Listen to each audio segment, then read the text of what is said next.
not everything remains shit forever. I mean, come on.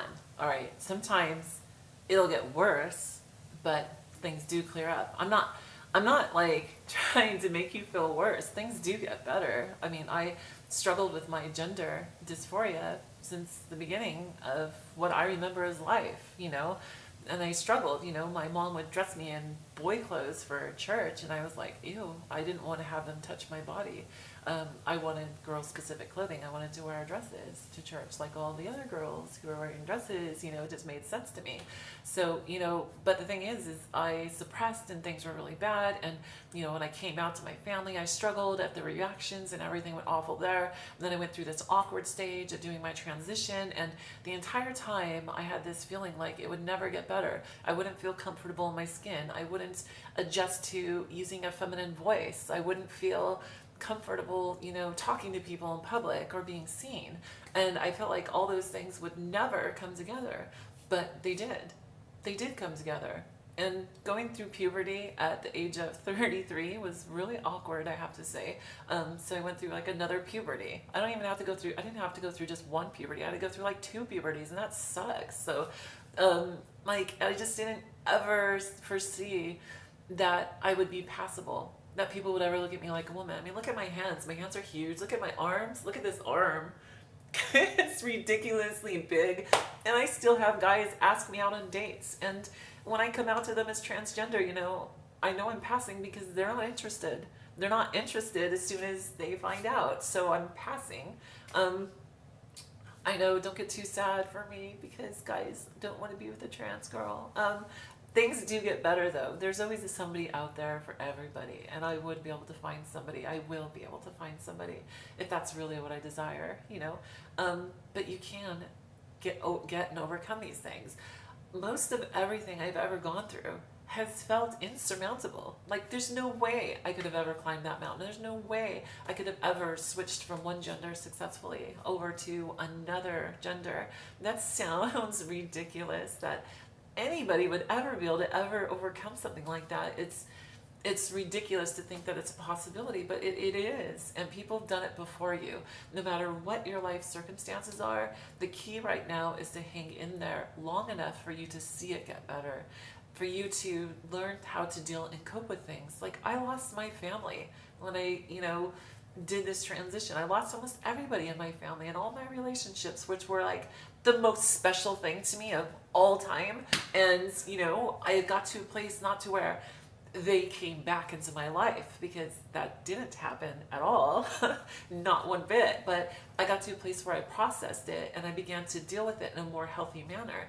And I was able to deal with it to where I wasn't hurting every day over it and struggling.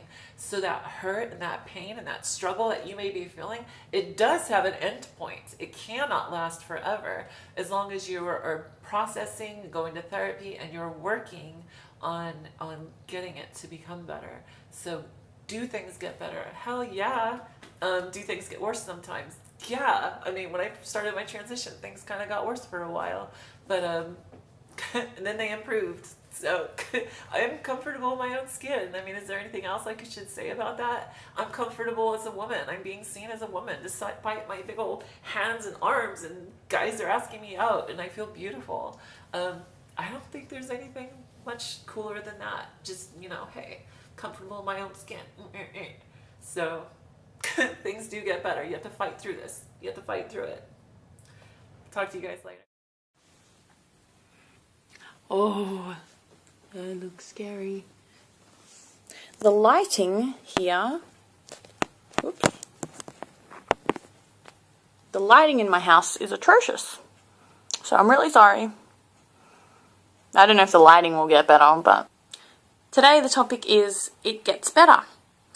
And that it certainly does. I think Kaylee's positive attitude really rubs off onto me today, and I want to talk a little bit about how things for me have been getting better.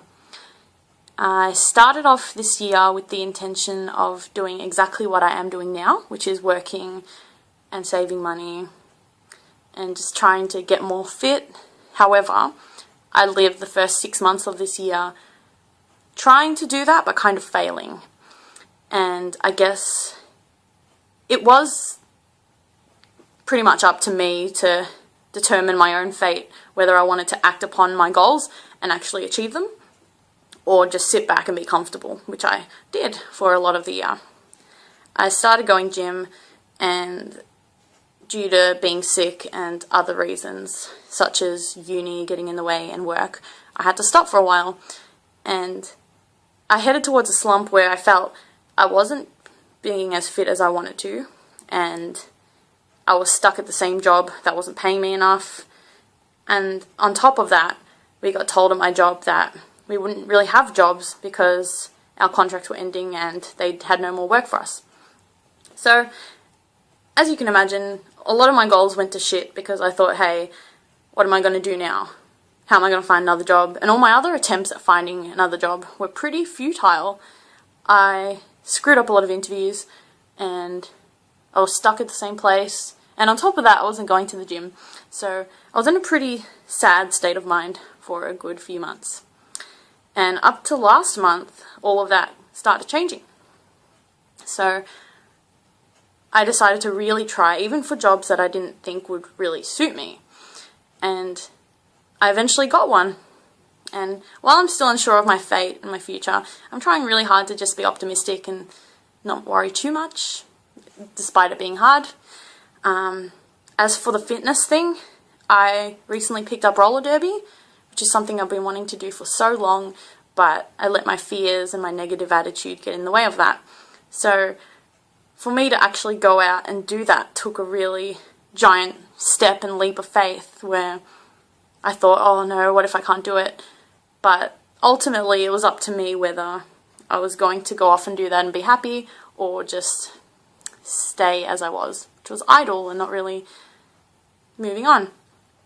So at this moment in time, I couldn't be happier. Yes, we go through moments where it doesn't feel like it's going to get better. But in this moment in time, I can confidently say that it does get better. And I personally feel that we can choose our destinies and we can choose if we want to be happy. And sometimes it's risky, like sometimes it's scary to go ahead and do something unconventional that doesn't feel comfortable for you, which was exactly the case for me. But I'm really happy and it gets so much better. I couldn't even say this like 2 years ago, 3 years ago. I was still too scared to kind of come out of my shell and just feel comfortable in my own skin. I'm still finding it hard to, because I guess when you've got so much doubt in your mind, it's really hard and you feel quite skeptical in, just being yourself or following your decisions if you don't feel confident in them. Sometimes just the confidence in yourself weighs you down and hinders your progress, but it gets better. One way to start feeling a bit better: listen to good music.